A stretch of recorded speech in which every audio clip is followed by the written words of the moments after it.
Hey everyone, welcome back. Ready for another deep dive. Today we're looking into the altercation between rappers Quando Rondo and King Von. And we've got some really unique source material to work with. We've got an interview with someone who was actually right there in the parking lot when everything went down. Wow, that's incredible access. It's not every day we get such a raw, first-hand account of these kinds of events. Exactly. Really brings us into the heart of the moment. So the interviewee starts by setting the scene. He describes the atmosphere in the parking lot of the Monaco Lounge in Atlanta. Oh, I know that place. Yeah, and he explains that he and Quando Rondo were just arriving. Quando Rondo was actually dozing off in the car. They hadn't even got into the club yet. So this wasn't like a confrontation that had been brewing inside. Nope, not at all. And that's what makes it even more, shocking. When suddenly King Von shows up in the same parking lot. What's just out of the blue? Well, the interviewee mentions that someone must have alerted King Von that Quando Rondo was there. And the video footage actually shows King Von getting out of his car and just going straight for Quando Rondo. So there was no, exchange, no words? No, nothing. He just immediately launches into a physical attack. Wow, that's intense. It definitely suggests there was some serious bad blood between them. Yeah, and, the interviewee was actually on the phone at that exact moment. Oh, wow. So he didn't even see what happened. Well, he didn't see the very beginning of the altercation. He was focused on waking up his partner in the car. And he even says he wasn't from Atlanta and didn't really know anyone there. So he wasn't actively looking for any familiar faces or anything like that. So it's like he was completely caught off guard, just thrown into this chaotic situation. Exactly. And then, of course, the realization hits him about what's actually going on. And you can hear the shock and confusion in his voice.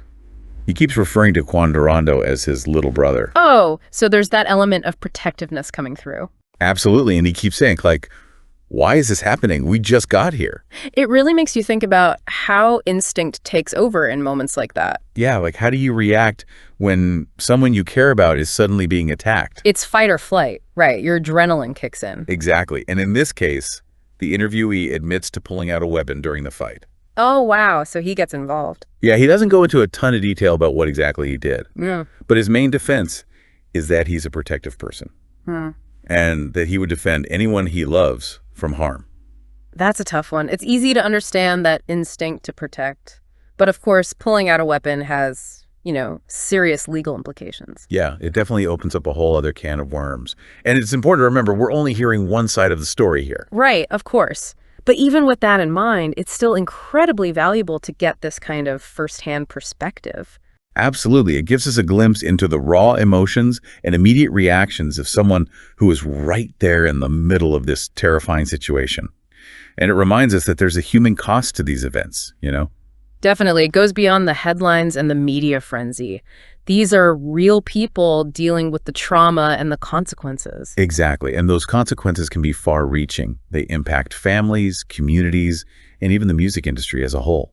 It's true. This altercation sparked a lot of conversations about gun violence and the culture of feuds within rap music and the responsibility of artists to promote peace, It's a heavy topic, and it's a sobering reminder that these incidents aren't isolated.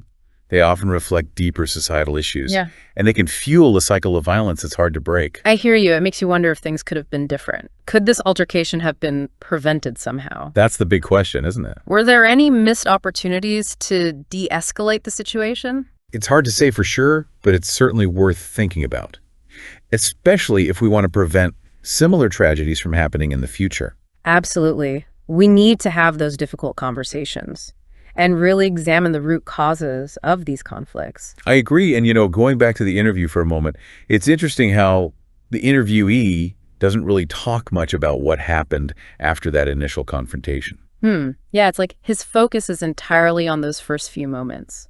The shock, the confusion, the instinct to protect, almost like everything that came after, the legal aftermath, the media attention, all of that fades into the background. It's almost like he's frozen in time. Yeah.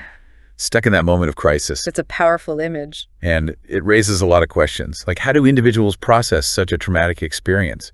How do they navigate the legal system and the court of public opinion? It's a lot to grapple with, for sure. And while this interview doesn't necessarily provide all the answers, it does offer a valuable starting point for those conversations. I think you're right. It invites us to consider the long-term psychological and emotional toll of these events. Exactly, and it really highlights the power of firsthand accounts.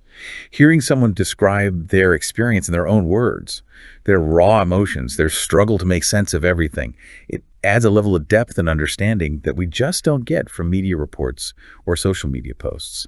I completely agree. There's a rawness and authenticity to this interview that goes beyond the headlines and the speculation. It reminds us that behind the sensationalism, there are real people whose lives have been forever changed by this event. And it forces us to confront the reality of violence in our society, how it can erupt so unexpectedly, shattering any sense of normalcy, and leaving a trail of trauma in its wake. That's a powerful point. It challenges us to move beyond just consuming news and gossip, and to really engage with the human cost of these incidents. It's about empathy, isn't it? Putting ourselves in the shoes of those involved and trying to understand their perspective, even if we don't condone their actions. Exactly. It's about recognizing the complexity of these situations and acknowledging that there are rarely easy answers or clear-cut heroes and villains. And maybe, just maybe, by engaging with that complexity, by listening to the voices of those who have been directly impacted, we can start to have more meaningful conversations about violence prevention and conflict resolution and the importance of fostering a culture of peace. I like that. That's a vision worth striving for. And I think this deep dive, with its focus on the human element of this tragedy, it offers a valuable contribution to that conversation. It really does. It compels us to look beyond the headlines and the sensationalism and to grapple with the deeper issues at play. It's a reminder that even in the midst of chaos and violence, there are still glimmers of hope. Absolutely. There's the instinct to protect, the desire to understand, and the potential to learn from these experiences, work towards a better future. Well said. I think that's a great place to wrap up for today. But before we go, I want to leave our listeners with a final thought. All right, lay it on us. Think about the interviewee's perspective for a moment, his sense of loyalty, his instinct to protect. And ask yourself, what would you do in a similar situation? How would you navigate the chaos and the fear and that immense pressure to make a life-altering decision in the blink of an eye? It's a heavy question, but it's one worth pondering. It is. And it's a reminder that while we may never fully understand the complexities of human behavior, we can at least try to approach these situations with empathy, curiosity, and a willingness to learn from the experiences of others. Couldn't have said it better myself. Thanks for joining us for another deep dive, everyone. We'll see you next time.